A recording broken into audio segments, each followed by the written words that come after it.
Happy spring Friday in December. Dang, it's warm outside. But let's talk about the Federal Reserve meeting. Let me tell you, I was scared. I was really scared because 4 meetings in a row, the Federal Reserve has done a hawkish cut, which basically means they've cut interest rates on short-term interest rates, that is, but long-term interest rates end up going up. So I'm bracing myself. And the Fed comes out. They cut interest rates a quarter as expected.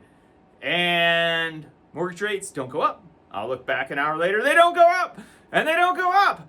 And I'm like, yes, finally our Federal Reserve is getting it. In fact, they even acknowledged being a little bit behind the curve.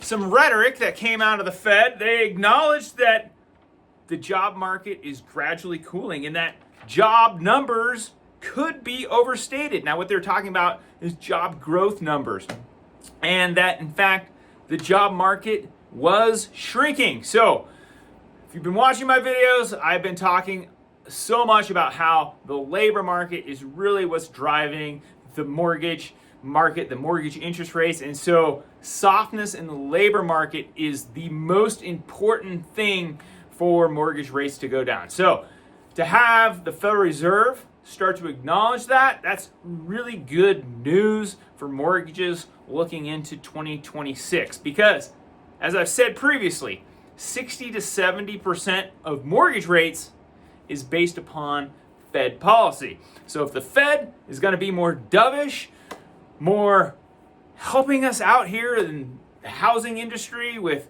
interest rates, that's going to set up a really good 2026 as far as bringing the interest rates down a little bit, spurring more demand, bringing more listings on the market, overall just having an overall healthy housing market. As of today, national average 20% down is right around that 6.25 range. We're still locking stuff in the 5s though, so we'll of course beat that average. If you have any questions about financing home or nerdy market stuff, give us a call. Happy Friday. Go outside and get some sunshine.